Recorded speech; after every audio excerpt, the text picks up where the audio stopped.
Good morning बच्चों, कैसे हैं आप लोग? सभी मज़े में हैं और अच्छे ढंग से पढ़ाई करते होंगे। तो चलिए आप सभी बच्चों को फिर से मुकेश सर ऑनलाइन क्लासेस, जो कि मेरा यूट्यूब चैनल है, इसमें आप सभी वर्ग 8वीं का सभी बच्चों का स्वागत है। और आज हम लोग फिर जो है पढ़ेंगे सामाजिक एवं राजनीतिक व्यवस्था भाग 3, जो कि राजनीतिक शास्त्र है। और हम लोग राजनीति के बारे में कुछ समझना चाहेंगे। तो आज हम लोग देखेंगे अध्याय 1 संविधान भाग 2। तो भाग 2 पढ़ने से पहले बच्चों कि थोड़ा सा भाग 1 का हम लोग थोड़ा समरी कर लेते हैं।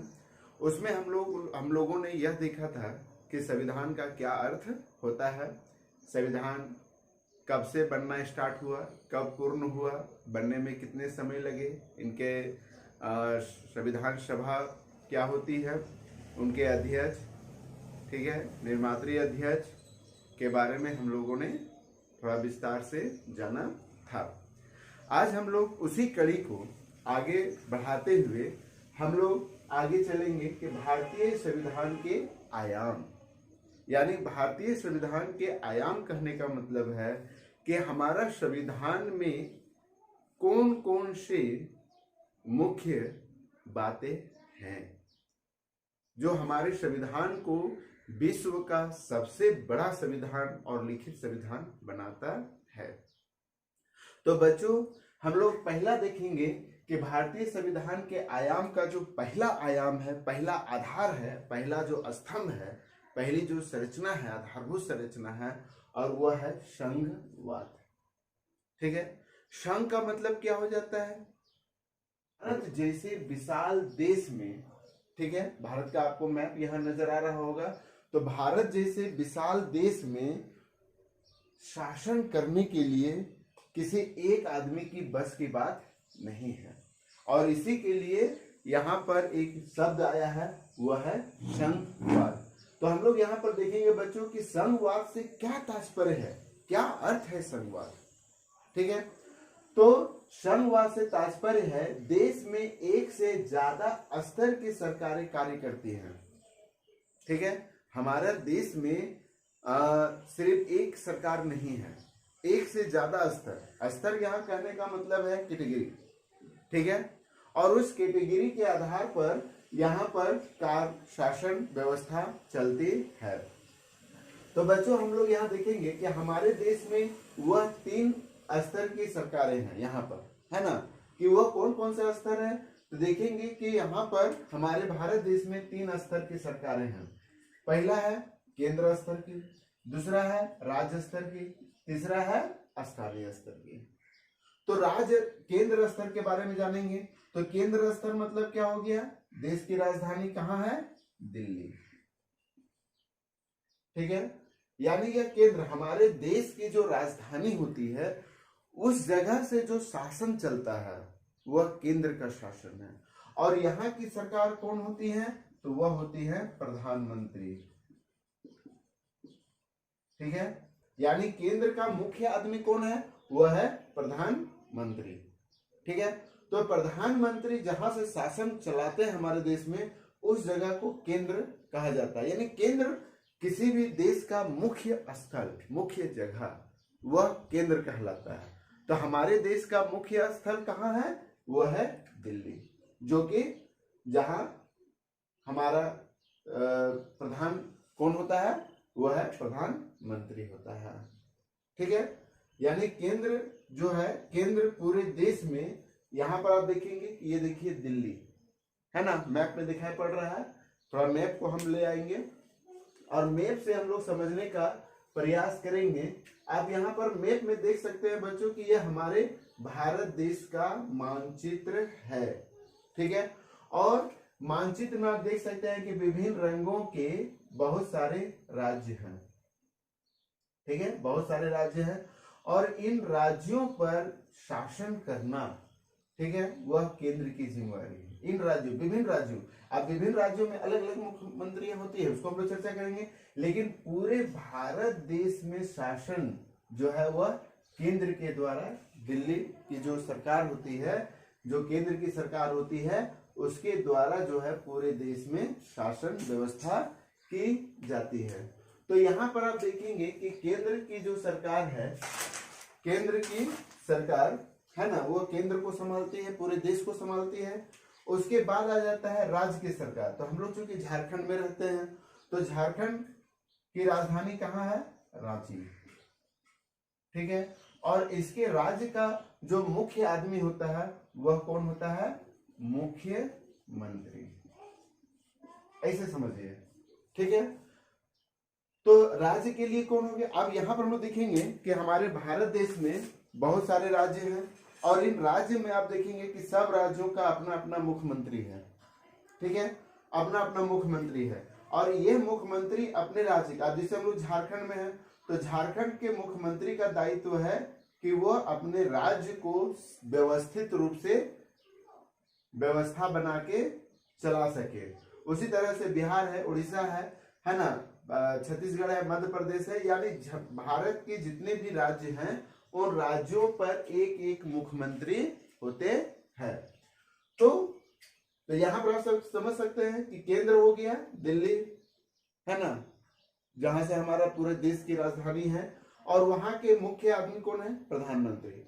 राज्य के मुख्य आदमी कौन है? मुख्यमंत्री, जो कि अभी हमारे झारखंड राज्य के मुख्यमंत्री श्री हेमंत सोरेन है। तो उनके हाथों पर हमारे झारखंड राज्य का भविष्य है, ठीक है। उसी तरह से भारत देश का भविष्य हमारे प्रधानमंत्री श्री नरेंद्र मोदी के हाथों में है। अब यहाँ पर आ जाएंगे स्थानीय स्तर। तो स्थानीय स्तर का मतलब हो गया गांव स्तर का, ये गांव स्तर या पंचायत स्तर, ठीक है।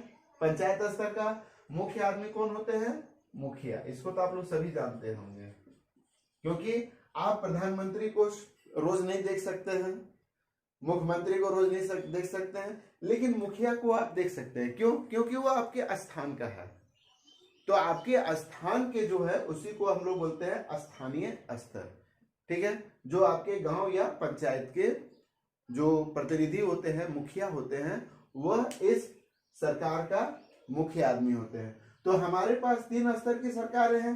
पहला स्तर केंद्र की सरकार होती है, दूसरा राज्य की सरकार होती है, तीसरा स्थानीय सरकार, जो मुखिया होते हैं, उसके अंदर में अपने गांव को चलाने के लिए वार्ड सदस्य होते हैं, उसके बाद मुखिया होते हैं, पंचायत समिति सदस्य होते हैं, है ना। उसी तरीके से केंद्र को चलाने के लिए प्रधानमंत्री के साथ साथ राष्ट्रपति होते हैं, है ना, कि वो प्रधानमंत्री अपने आप को निरंकुश ना समझे, वह अपने आप को सर्वा ना समझे, उसके लिए जो है उस राष्ट्रपति होते हैं, है ना, कि उनके अंदर में उसकी निगरानी होती है।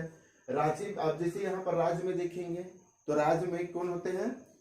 तो गवर्नर होते हैं, ठीक है। और वह इसको मुख्यमंत्री को अपने अंदर में रखते हैं, ठीक है। राज्यपाल जिसको बोलते हैं, राज्य का राज्यपाल, है ना। और उसी प्रकार से जो मुखिया मतलब अपने आप को ये नहीं करे, तो उसके लिए जो है उसका स्तर बना हुआ है, पंचायत समिति सदस्य है, वार्ड सदस्य है, ये सारे सब मिलकर स्थानीय स्तर को देखते हैं। तो यहाँ पर क्लियर हो गया कि हमारे देश में 3 स्तर की सरकारें हैं, केंद्र की सरकार, राज्य की सरकार और स्थानीय सरकार, ठीक है। अब इसके बाद हम लोग देखते हैं बच्चों कि अब यहाँ पर क्या तीनों मिलकर कानून बना सकते हैं? तो नहीं। एक चीज याद रखना है कि कानून बनाने का अधिकार सिर्फ केंद्र एवं राज्य सरकारों को है। यानी कोई भी जो संविधान अगर किसी तरह से संशोधन करना है या नियम बनाना है, तो उसका निर्णय कौन करता है? केंद्र और राज्य। यानी राज्य भी अपने सुविधा के अनुसार बहुत सारे नियमें बनाती है। जैसे अभी लॉकडाउन है, तो लॉकडाउन में आप लोग देखे होंगे कि ई पास की व्यवस्था करना है, तो इसका नियम जो है वो कौन बनाया? राज्य सरकार, ठीक है। तो राज्य को चलाने के लिए बहुत सारे नियम बनाए जाते हैं, और केंद्र को चलाने के लिए, केंद्र मतलब पूरे भारत देश को, जब केंद्र कोई नियम बनाती है तो वह पूरे भारत देश में लागू होती है। हाँ, केंद्र शासित प्रदेशों में कभी कभी ऐसा हो जाता है कि केंद्र शासित प्रदेशों में वो नियम लागू नहीं होता है। और कभी कभी ऐसे भी बहुत सारे नियम हैं जो हमारे पास लागू होता है लेकिन दूसरे यहाँ जाइएगा तो लागू नहीं होगा। ठीक है, तो केंद्र सरकार जब केंद्र कोई नियम बनाती है तो वो पूरे भारत देश में लागू होती है, यहाँ तक कि अंडमान निकोबार द्वीप समूह जो कि हमारे देश से हजारों किलोमीटर दूर है, लक्षद्वीप जो कि हमारे देश से हजारों किलोमीटर दूर है, वहां भी यह नियम लागू होता है, केंद्र के द्वारा बनाया गया। लेकिन राज्य के द्वारा बनाया गया नियम क्या होता है, उस राज्य पर ही लागू होते हैं। अब झारखंड में जो नियम लागू होगा, जो राज्य बनाएगी सिर्फ झारखंड में लागू होगा। आप बिहार चले जाइएगा तो वहां पर वो नियम लागू नहीं होता है। ठीक है, तो यहां पर आप लोग समझ में आ गया कि केंद्र के द्वारा बनाया गया पूरे देश में लागू होगा, राज्य के द्वारा जो नियम बनाया जाएगा वो राज्य पर लागू होगा जिस राज्य पर लोग रहते हैं। और स्थानीय स्तर को तो खैर बातें मत कीजिए, उसको नियम बनाने का नियम अधिकार नहीं है। अगर जरा सोच लीजिए कि अगर मुखिया या गांव स्तर को नियम बनाने के लिए दे देता है कि जाइए आप लोग नियम बनाइए, तो क्या होता है? तो आप देखेंगे कि वो सिर्फ अपने लिए नियम बनाते कि भाई हम एक बार चुन के आ गए, अब हमको कोई चुनाव नहीं होगा, है ना। लेकिन ऐसा नहीं है। तो नियम बनाने का, कानून बनाने का केंद्र और राज्य का ही पावर है, अधिकार है, और पंचायत स्तर पर अधिकार नहीं है। सिर्फ उसका काम है कि राज्य और केंद्र का जो कानून है, जो विधि व्यवस्था है, जो उनका लाभ ग्रामीणों तक पहुंचाना है, उसको लागू करवाना यह मुखिया का काम है, वार्ड सदस्य लोग का काम है। ठीक है, तो 3 स्तर की सरकार ही समझ में आ गई। केंद्र की सरकार प्रधानमंत्री, राज्य की सरकार मुख्यमंत्री, और स्थानीय सरकार मुखिया। ठीक है, क्लियर हो गया। यहाँ पर हम लोग देख लिए कि कौन नियम बना सकता है। अब यहाँ पर देखेंगे बच्चों कि जो मुद्दे होते हैं, यानी कानून किस अब केंद्र कहेगा कि सारा कानून हम बनाए, राज्य कह सकता है कि सारा कानून हम बनाए। तो इसके लिए जो है वह 3 सूचियों का निर्धारण किया गया है, यानी कानून बनाने की 3 सूचियां हैं।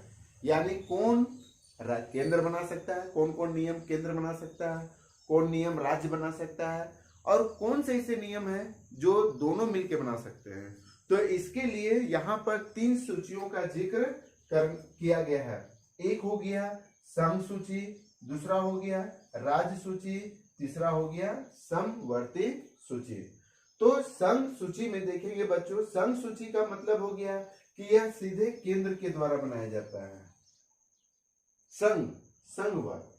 ठीक है, तो संघ सूची मतलब हो गया किसके द्वारा बनाया जाएगा, केंद्र के द्वारा, है ना, दिल्ली में बैठे हुए हमारे सांसदों के द्वारा, है ना।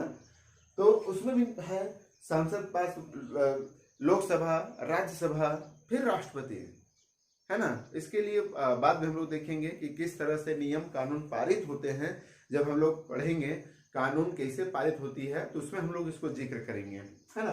तो संघ सूची में हम लोग कुछ उदाहरण, जैसे सुरक्षा, मतलब देश की सुरक्षा कैसे हो, वित्त, रुपये पैसे वाली मामला, संचार, है ना, और राष्ट्रीय महत्व के वे सारे विषय जो देश से रिलेटिव हैं, उन सारे चीजों का नियम बनाने का अधिकार किसको है, केंद्र को है। और वह सूचियां किस सूची में आती है, संघ सूची में। यानी याद रखना है कि जो नियम, जो कानून केंद्र बनाएगी वह संघ सूची में आएगी। ठीक है, क्लियर हो गया। जो नियम केंद्र बनाएगी उसे हम लोग संघ सूची के अंतर्गत में रखते हैं, है ना। और जो नियम राज्य, है ना, राज्य बनाएगी उसे हम लोग राज्य सूची, वह सिर्फ राज्य बनाएगी, है ना। राज्य सूची मतलब जो नियम राज्य बनाएगी। तो राज्य सूची में क्या आते हैं, भूमि संबंधी मामले, कृषि संबंधी मामले और पुलिस, है ना। और आते हैं बहुत सारे हैं, ऐसा नहीं, तीन ही है, मुख्य चीजें ली गई हैं। तो पुलिस भी जो होता है वो राज्य के अंतर्गत में आता है। ठीक है, तो आप देखिएगा जब कभी आप रोड में होंगे तो बहुत सारी गाड़ियों में देखे होंगे केंद्र सरकार, राज्य सरकार, है ना। तो केंद्र सरकार का मतलब हो गया कि वो केंद्र का आदमी है, हाँ, वो केंद्र के द्वारा चुना हुआ अधिकारी है या केंद्र के लिए वो काम करता है। राज्य सरकार जो राज्य के लिए काम करता है, जिसे अक्सर हम लोग देखते हैं कि शिक्षा मंत्री, तो झारखंड के शिक्षा मंत्री श्री जगन्नाथ महतो, ठीक है। उसी तरह से देश का शिक्षा मंत्री श्री रमेश पोखरियाल जी। तो इस तरह से हम लोग देखते हैं कि जो शिक्षा मंत्री होते हैं वो जो केंद्र के शिक्षा मंत्री होंगे वो पूरे भारत देश को संभालेंगे, जो राज्य के शिक्षा मंत्री होंगे वो सिर्फ अपने राज्य को संभालेंगे, है ना। तो उसमें क्या क्या आते हैं, राज्य सूची में भूमि आएगा, कृषि आएगा, पुलिस आएगा और राज्य महत्व के विषय, जो राज्य से संबंधित जो विषय होंगे उस पर सिर्फ कौन कानून बना सकते हैं, तो वो राज्य के जो प्रतिनिधि होते हैं वह बनाते हैं। केंद्र में जो कानून बनता है वो लास्ट में जब राष्ट्रपति उस पर साइन करते हैं तब वह देश में जाके कानून बनता है ना। और जो राज्य की होती है उसमें राज्यपाल जब लास्ट अपना साइन कर देती हैं तब वो नियम कानून बनता है, ठीक है। क्योंकि इसको तो मुखिया को तो कोई नियम बनाना नहीं है, सिर्फ उसको नियम का पालन करना है ना। उसके बाद कुछ ऐसी चीजें हैं जो दोनों मिलकर बनाती है, उसको हम लोग बोलते हैं समवर्ती सूची। इसमें कहा गया भाई कि कुछ नियम आप बनाइए, कुछ नियम हम बनाएंगे और दोनों मिलकर जो है वो किसमें आएंगे, समवर्ती सूची। सम मतलब बराबर, वर्ती मतलब दोनों तरफ से, यानी संघ केंद्र और राज्य, यानी कुछ ऐसे नियम होते हैं जो केंद्र और राज्य दोनों मिलकर नियम बनाते हैं, तो उसे हम लोग बोलते हैं समवर्ती सूची। और इसके अंतर्गत में क्या आता है, शिक्षा, स्वास्थ्य, पर्यावरण और ऐसे बहुत सारे नियम कानून जो दोनों सरकार जो है मिलकर बनाती है। जिसमें अभी हम लोग देखेंगे शिक्षा का, तो जो हम लोग का कुछ जो किताब हम लोग छपती है वहां देखेंगे कि वो भारत राज्य के ही रहते हैं लोग, तो शिक्षा जो होता है उस पर जो है कैसी पढ़ाई हो, किस ढंग से पढ़ाई हो, है ना। तो इसका निर्णय राज्य लेती है, लेकिन उसमें जो खर्च होगा वह निर्णय केंद्र लेती है। जो खर्च होती है वो केंद्र देता है, कुछ राज्य से भी रहता है, दोनों से। अभी आप लोगों को मध्याह्न भोजन मिलता है तो कुछ केंद्रांश रहते हैं, जो आप लोग का मध्याह्न भोजन जो मिलता है ना, केंद्र और राज्यांश, यानी उस पैसे को जो मध्याह्न भोजन 1 रुपया अगर मान लीजिए आपको मिल रहा है तो कुछ पैसा केंद्र का रहता है, कुछ पैसा राज्य का रहता है। तो ये दोनों मिलकर तय करते हैं कि भाई आप कितना पैसा देंगे, हम कितना पैसा देंगे, ठीक है। उसी तरह से स्वास्थ्य, पर्यावरण और ऐसे बहुत सारे कानून जो दोनों राज्य मिलकर बनाएंगे उसे हम लोग समवर्ती सूची के अंतर्गत में रखेंगे। क्लियर हो गया। तो यहां पर आप देखेंगे कि कभी कभी किसी राज्य के द्वारा बनाए गए कानून पर अगर राष्ट्रपति का हस्ताक्षर हुआ है तो वह कानून उस राज्य में मान्य होगा। अब यहाँ पर थोड़ा सा जिक्र करना जरूरी है बच्चों कि केंद्र का जो नियम बनेगा, पूरे देश का जो नियम बनेगा, उसमें हस्ताक्षर अभी हम बताए थे कि किनका हस्ताक्षर होता है, तो वो होता है राष्ट्रपति का। और अगर राज्य में किसका साइन होता है, राज्यपाल का, है ना। तो कभी कभी ऐसा हो जाता है कि किसी राज्य के लिए अगर राष्ट्रपति उसमें साइन कर दिए हैं तो वह कानून जो है उस राज्य में मान्य होगा, क्योंकि हमारे देश का सर्वा संविधान होता है, उसके बाद उसके नीचे राष्ट्रपति, तब प्रधानमंत्री, ऐसे करके आते हैं, है ना। तो राष्ट्रपति जो है वो हमारे देश का प्रथम नागरिक है। अगर कोई आदमी आपसे पूछे कि प्रथम नागरिक कौन है जी हमारे देश का, तो वह प्रथम नागरिक कौन है, तो राष्ट्रपति। और अगर राज्य का कोई बोले कि भाई राज्य का प्रथम नागरिक कौन है, तो वह है राज्यपाल, ठीक है। और अगर स्थानीय का पूछा जाए कि भाई गांव का प्रथम व्यक्ति कौन है, तो आप पंचायत समिति सदस्य भी बोल सकते हैं, मुखिया भी बोल सकते हैं, है ना। दोनों में से कोई एक प्रथम नागरिक हो सकते हैं, लेकिन ऐसा अभी व्यवस्था स्थानीय में नहीं है, ऐसे ही हम जो है ये कर रहे हैं। तो यहाँ पर आपको याद रखनी है, भारत के सभी लोगों को इन कानून और नीतियों का पालन करना है। प्रत्येक स्तर की सरकार के लिए आवश्यक संसाधनों की व्यवस्था संबंधी प्रावधानों का उल्लेख भी संविधान में किया गया है। यानी संविधान में यह भी उल्लेख किया गया है कि कौन सरकारें कौन सा कार्य करेंगी। ठीक है, ये अपने मन से भी वो नहीं कर सकते हैं, ना ही अपने मन से केंद्र कर सकता है, ना ही राज्य कर सकते हैं। ठीक है, उनके लिए भी हमारा क्या है, संविधान है। ये संविधान में सारा चीज अंकित किया हुआ है, लिखा हुआ है कि कौन जो है केंद्र कितना काम करेगा, ठीक है, राज्य कितना काम करेगा, उनकी हिस्सेदारी क्या होगी, उनका दायरा क्या होगा, ये सारा चीज ठीक है हमारे संविधान में लिखी हुई है। और उसी का पालन जो है ये तीनों सरकारें करेंगी, केंद्र की सरकार, राज्य की सरकार और स्थानीय सरकार। ठीक है, तो आज हम लोग यहीं पर रखते हैं। आशा करते हैं कि आपको आज का जो है संघवाद, जो कि भारतीय संविधान के आयाम में पहला टॉपिक था, संघवाद, समझ में आ गई होगी। आप लोग इसको वीडियो को पॉज करके भी आप मुख्य चीजों को उतार सकते हैं, और उतार लेंगे तो अच्छी होगी। तो चलिए हम लोग फिर मिलते हैं नेक्स्ट वीडियो में। तब तक के लिए आप सभी खुश रहें, खुशहाल रहें, अगल बगल में आप साफ सफाई रखें और स्कूल खुलने का इंतजार करें। बहुत बहुत धन्यवाद।